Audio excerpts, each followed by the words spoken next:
मसीह अपने मसीह हिंदी चैनल में आप सभी मसीहों भाइयों और बहनों को मैं बहुत बहुत स्वागत करता हूं इस चैनल के माध्यम से।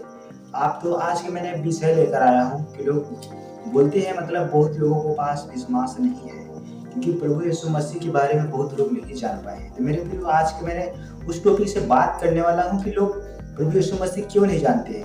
इनके बारे में मैंने आज लोग बताता हूँ। लोग जो क्लियर है, जो डाउट है उस डाउट्स को मैं आज पूरा आप लोग सामने से निकाल देता हूँ क्योंकि आपके पास मैं जानता हूँ कि आप लोग पुस्तकें पढ़ते होंगे लेकिन आपको मालूम नहीं होगा। तो मेरे प्रियो आप यदि परमेश्वर के वचन पर आप बने हैं तो आप उसी वचन के बने रहेगा क्योंकि आपको जो भी क्लियर होगा, जो भी डाउट होगा, आज मैं आप लोग सामने जो हूँ, आज आप लोगों के मैं सामने जो हूँ उस आज क्लियर उस डाउट को मैं आपको दूर कर दूंगा। तो मेरे प्रियो आप वीडियो में बने रहिएगा क्योंकि वीडियो के यदि आप स्किप कर देखेंगे तो आप कुछ भी नहीं समझ सकते।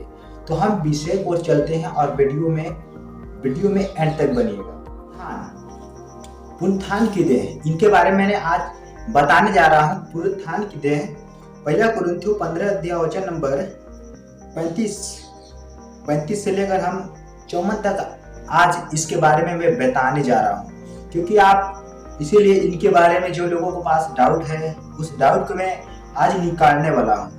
तो जैसे लिखा पुनरुत्थान की देह, लिखा है अब कोई कहेगा कि मोटे किस रीति से जी उठते हैं और कैसी देह के साथ आते हैं। तो मेरे प्रियो इनके बारे में कि वो कैसे देह से आते हैं, वो जब मुर्दे जैसे मर जाते हैं, लोग मर जाते हैं या कुछ भी कोई चीज मर जाता है तो उनके बारे में ये क्यों मर जाते हैं, इसीलिए इसके बारे में आज बताता हूँ। लिखा है कि मुर्दे किस रीति से जी उठते हैं और कैसी देह के साथ आते हैं। हे निर्बुद्धियों, जो कुछ तू बोता है जब तक वह न मरे नहीं जीता। मेरे प्रियो वो नहीं जिलाया जाता है, जब तक वो न मरे तो जिलाया नहीं जाता। और जो तू बोता है यह वह देह नहीं जो उत्पन्न करने वाली है। मेरे प्रियो ये वो देह नहीं है जो हम लोग बोते हैं, वो देह नहीं है उत्पन्न करने वाली। यहाँ लिखा है नहीं वो उत्पन्न करने वाली, परंतु नीरा दाना है कि जो मतलब ये जो बोया जाता है वो नीरा दाना होता है। मेरे प्रियो नीरा दाना जो उत्पन्न होने वाली है, परंतु जो नीरा दाना है चाहे गेहूं का हो, चाहे किसी अनाज हो, चाहे कोई भी अनाज हो, और लिखा है चाहे किसी के भी अनाज हो, परंतु परमेश्वर अपनी इच्छा के अनुसार उसको देह देता है। परमेश्वर अपने इच्छा के अनुसार देह देता है और हर एक बीज को उसकी विशेष देह। जितने बीज होते हैं हर एक बीज का अलग अलग देह होता है क्योंकि एक ही रकम का नहीं होता है सब। जैसे कि लिखा है कि जैसे शरीर एक समान नहीं, मनुष्य का शरीर और पशुओं का शरीर और पक्षियों का शरीर है, मछलियों का शरीर है।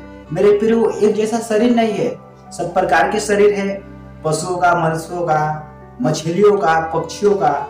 अब जब इस प्रकार शरीर है तो स्वर्गीय देह और पार्थिव भी देह है। मेरे प्रियो यह हमारा पार्थिव है, ये जो हमारा देह है ये पार्थिव देह है, परंतु स्वर्गीय देह को तेज और है और पार्थिव का देह सूर्य का तेज और चांद का तेज और तरागड़ों का तेज और है।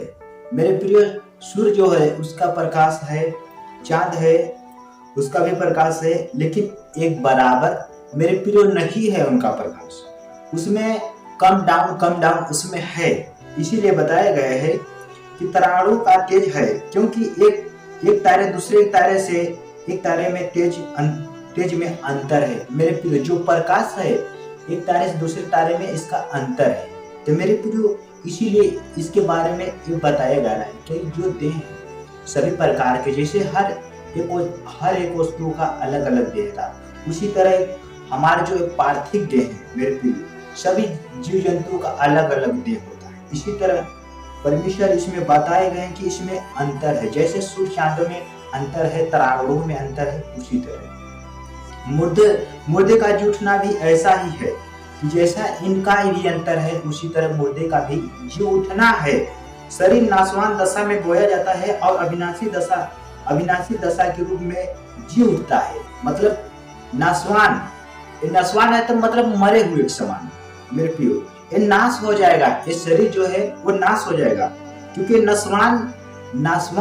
नस्वान में बोया जाता है, नस्वान के दशा में बोया जाता है और अविनाशी रूप में जी उठता है। वो अनादर के साथ बोया जाता है और तेज के साथ जी उठता है, निर्बलता के साथ बोया जाता है और सामर्थ के साथ जी उठता है।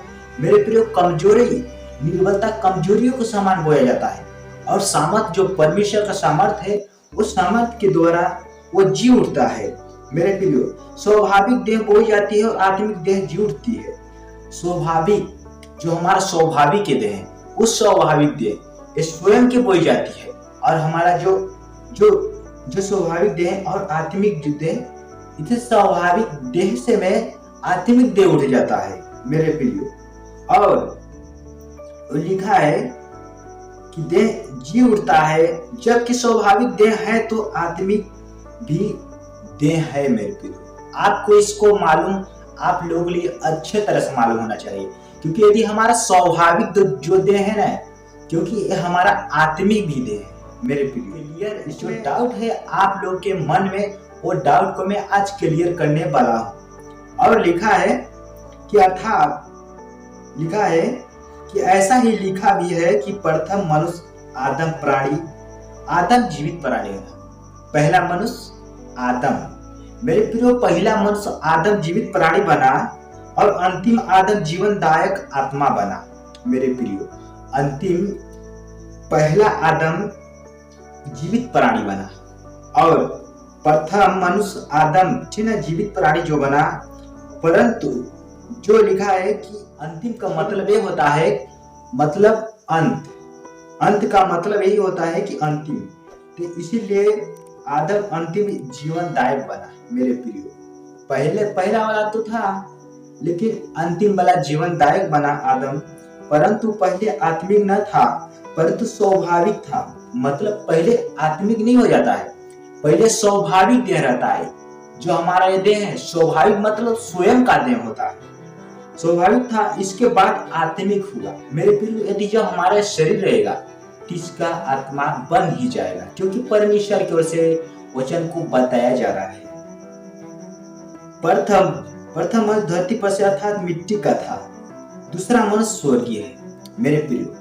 पहला मनुष्य मिट्टी जो है, हम लोग मिट्टी बने हैं, और दूसरा है स्वर्गीय। जैसा वह मिट्टी का था वैसा ही वह मिट्टी के है, और जैसा वह स्वर्गीय है वह भी जो स्वर्गीय है मेरे प्रियो। जैसा मिट्टी का है वैसा स्वर्गीय भी देह है मेरे प्रियो। और जैसा लिखा है कि जैसे हमने उसका रूप धारण किया जो मिट्टी का था, वैसे ही उस स्वर्गीय रूप का भी धारण करेंगे। ये जो हमारा मिट्टी का देह है ना, ये मिट्टी देह है, जो इस मिट्टी के देह से हमारा स्वर्गीय देह बनेगा। इसका रूप बदल जाएगा, स्वर्गीय बन जाएगा जो मिट्टी है। इसे लिखा है कि हे भाइयों, मैं यह कहता हूँ कि मांस और लहू परमेश्वर के राज के अधिकारी नहीं हो सकते और न नाशवान अविनाशी का अधिकारी हो सकता है। न परमेश्वर में बताया जा रहा है कि शरीर जो हमारा है, मिट्टी का शरीर है, हमारे में लहू है, मांस है। परमेश्वर बोलते हैं इस मांस लहू परमेश्वर के राज्य का अधिकारी नहीं होते, न नाशवान देह अविनाशी का अधिकारी हो सकता है। इसमें पूरा साफ लिखा है कि देखो, मैं तुमसे भेद की बात कहता हूँ, हम सब नहीं सोएंगे परंतु सब बदल जाएंगे। लोग जो डर है उस डर को इसमें साफ क्लियर है। लोग सभी सोएंगे नहीं मेरे प्रिय। सोने का मतलब है कि मरना, मरेंगे सब नहीं, क्योंकि यीशु मसीह, अगर हम लोग जब तक इस धरती पर यदि जीवित हैं, यदि यीशु मसीह हमारे पास यदि आ भी गए यहाँ पर ना, तो हम बदल जाएंगे, क्योंकि हम मरने से पहले अगर यीशु मसीह हमारे इधर आ गए तो हम बदल जाएंगे क्षण भर में। इसी लिखा है कि देखो, इसीलिए लिखा है कि और यह क्षण भर में पलक मारती अंतिम तुरही फूंकते ही होगा। अंतिम तुरही, क्योंकि अवश्य है कि यह नाशवान देह अविनाशी को पहन ले और यह मनरहाल दे अमृता को पहन ले। जो मनरहा है, जो मंडे की योग है, वो दे अमृता को पहन लेगा, अमर जीवन को। अमृता उसको बोलते हैं कि पहन ले। और जब यह नाशवान अविनाशी को पहन लेगा, यह मनरहार आत्मा मनरहार अमृता को पहन लेगा, तब वो वचन जो लिखा है पूरा हो जाएगा। मेरे जो वचन लिखा है, यदि हम प्रभु यीशु मसीह पर पूरा यदि विश्वास अपने जीवन में करते हैं, यदि परमेश्वर यदि आ भी गए तो मेरे प्रियो, तो परमेश्वर हमें बदल देंगे। और हमें इस बात को हमें याद रखना है, क्योंकि इसीलिए मैं बताता हूँ आप लोग लिए कि आप वचन में बने रहिएगा और हर समय प्रार्थना और विनतियों को आप करते रहिएगा। क्योंकि मेरे प्रियो, परमेश्वर इसी बात के हमें बार बार इस बात को बताते हैं कि जागते रहो। जिस घड़ी की तुम सोचते भी नहीं है ना, उसी घड़ी मनुष्य का पुत्र आ जाएंगे। मेरे प्रियो, आप सभी को मालूम होगा, आप पुस्तक पढ़ सकते हैं और पुस्तक में स्वयं हर चीजें लिखा गया है। तो मेरे प्रियो, आप मत्ती 24 अध्याय में और आप 24 अध्याय में आप देख सकते हैं। तो मेरे प्रियो, आप इनके बारे में परमेश्वर हमें जागने के लिए बोलते हैं। क्यों? इसी के लिए हमें जागने के लिए बोलते हैं और दूसरे खातिर नहीं। तो मेरे प्रियो, आज आप लोग लिए ये मालूम आज होगा कि जो नाशवान हमारा अविनाशी पहन लेगा। मेरे प्रियो, अभी तक आप लोग लिए मालूम होगा कि हमारा स्वाभाविक देह नाशवान देह है, अभी अविनाशी नहीं पहना है। मेरे प्रियो, जिस दिन हमारा देह अविनाशी को पहन लेगा, उसी दिन से हमारा जो परमेश्वर का वचन लिखा है वो वचन पूरा हो जाएगा। इसीलिए मैं आप लोग लिए इस टॉपिक की क्यों आज मतलब इस टॉपिक को आप लोग लिए बनाया है। क्यों? इसीलिए कि आपके जो मन में डाउट है वो डाउट आपको क्लियर हो जाए। तो मैं उम्मीद करता हूँ कि आप लोग को ये वीडियो अच्छा लगा होगा। तो मेरे चैनल पर जो मेरे मसीह भाई बहन जो मेरे चैनल को देखते होंगे, तो वो अपने विश्वासी भाइयों को पास शेयर भी कर सकते हैं। तो सभी से विदा चाहता हूँ। सभी को जय मसीह।